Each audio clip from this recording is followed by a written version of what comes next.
By Robin Washington, November 7, 2022. What exactly was anti-Semitic about the tweets and statements of Kanye West, now known as Ye, and Kyrie Irving over the past few weeks? Despite being anti-Semitic in tone, did any of these statements contain some degree of truth? How appropriate was the reaction against both black men? And could the Jewish reaction to anti-Semitism by black celebrities have unintentional consequences to relations between black Gentiles and white Jews? There have been several attempts to unpack the events of the past few weeks and the reactions to them. I've numbered them like a legal briefing, though I have no intention of appearing in any courtroom. Kanye's original tweet was anti-Semitic, threatening to go DEFCON 3 against any group of people as unambiguously hate speech. But Kanye's reference to African Jews in antiquity needs to be unpacked because it may not have been anti-Semitic, at least initially. It's offensive to state that black Africans are the real Jews and that European Jews are imposters. But that's not what West said in his initial tweet. He stated, "The funny thing is I actually can't be anti-Semitic because black people are actually Jew also."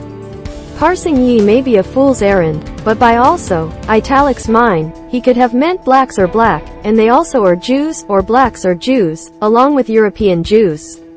Although that remark immediately sparked outrage, he did not then state that European Jews are not Jews. West aside, it's not offensive to assert that there were black African Jews caught up in the slave trade because the statement is true. Of the estimated 12.5 million Africans shipped to the New World during the height of the slave trade, there unquestionably were Jews among them, if only a small minority. Centuries of Jews and Muslims commingled along trade routes deep into the continent. Lewis Gordon, the founder of the Center for Afro-Jewish Studies at Temple University, who now heads the philosophy department at the University of Connecticut, told me, "It's false to state that claiming there were black Jews in Africa is anti-Semitic because there were black Jews in Africa. It would be like saying, there were black Muslim slaves in Africa is Islamophobia. Black African Jews existed in antiquity, and the diaspora created European Jewry as well. Both identities can be, and are, real." It is crucial to avoid generalizations, beginning with the erroneous assumption that normative Judaism is white,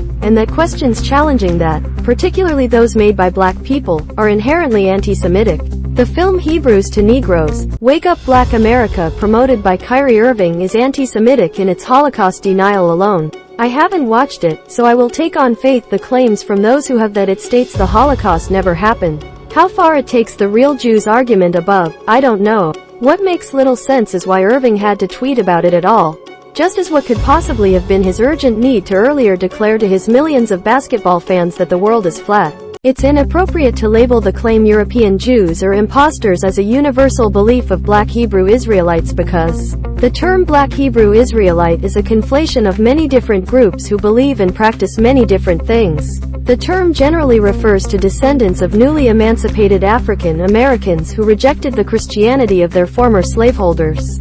Some claim Jewish lineage, and some embrace Judaic practices without converting halachically. But not all groups lumped under the term today all share the same practices and beliefs. Chicago's Beth Shalom B'nai Zaken congregation describes itself as conservadox and is regularly visited by mainstream Jews. Its rabbi, Capers Funny, is halachically Jewish, though he was ordained under Israelite auspices. His congregation has no connection or resemblance to the Israelite school of universal practical knowledge, known for confronting white Jews about their legitimacy on the streets of New York. In a backgrounder on its website, the Anti-Defamation League makes this distinction up front, stating black Hebrew Israelites are not the same as black Jews or Jews of color, a different issue that to my dismay, still has to be explained, and that not all black Hebrew Israelite organizations are anti-Semitic or extremists. But the section goes on to group all of them together, saying black Hebrew Israelites believe that they are the true Israelites and that the 12 tribes of Israel are people of color. Not all, as with any religion, belief and practices, such as animal sacrifices by ancient Hebrews, change over time. There is, in fact, no such thing as a black Hebrew Israelite, or at least any one thing, and the phrase is not an accurate descriptor in an historical sense.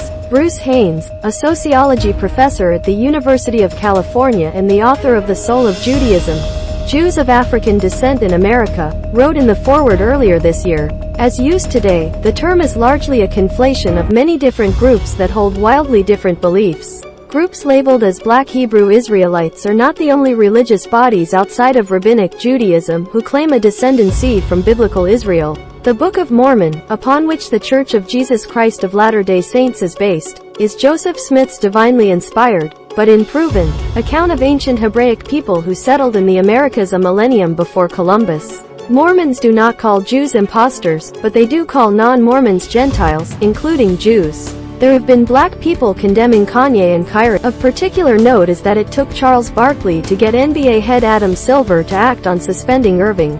Joining the outrage are commentators from LeBron James and Jamel Hill. But West and Irving also have their defenders, and nuancing it further, some back Kyrie but not Kanye. That's especially true given West's alliance with Donald Trump and his anti-black statements and actions, including his White Lives Matter fashion stunt immediately preceding the current controversy.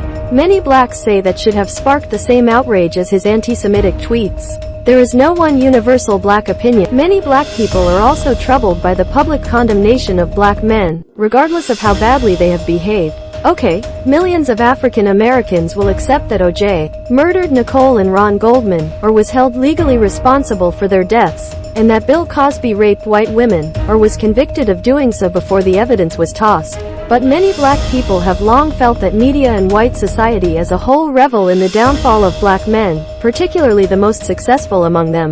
Forcing Irving to apologize publicly, no matter how deserved, felt to many like extracting a pound of flesh in a slave pen. I would add, however, that sentiment is cooler toward West, who has consistently denigrated the black community with antics as harmful to blacks as his DEFCON threat is to Jews.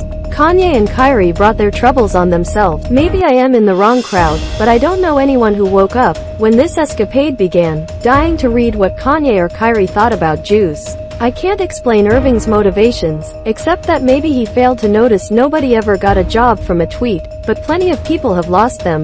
With Kanye, I suspect the real reason behind his behavior is to get attention. He was and is still part of the Kardashian clan. Jewish organizations' mobilization against anti-Semitic acts are effective in the short term. But will it really change anything? Robin DiAngelo dissects America's failure to communicate on racism as white people and black people seeing racism two different ways. Whites, she maintains, define racism as bad acts by bad people, such as saying the N-word or putting a noose on a coworker's desk.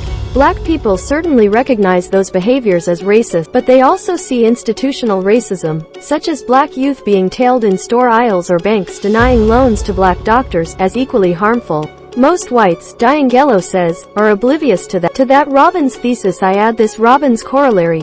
Mainstream Jewish organizations are excellent at responding to individual bad acts of anti-Semitism. They are less effective at dismantling anti-Semitism institutionally, or at least publicly. There are endless individual bad acts of anti-Semitism, and responding to them all is as effective as plugging an ocean, or more to the point, attempting to silence social media. Responding disproportionately to those by black people may seem to yield short-term victories, but it risks alienating erstwhile allies who certainly know racism when they see it, and have a pretty good idea about anti-Semitism as well. I haven't covered every nuance here because it would be impossible to do so, yet it is crucial to avoid generalizations, beginning with the erroneous assumption that normative Judaism is white, and that questions challenging that, particularly those made by black people, are inherently anti-Semitic. As I have long stated, to say blacks and Jews is a misnomer. The two groups are not mutually exclusive. They weren't in antiquity, when black Jews traveled along Africa's trade routes, nor today, when everyone should know at least one black Jew.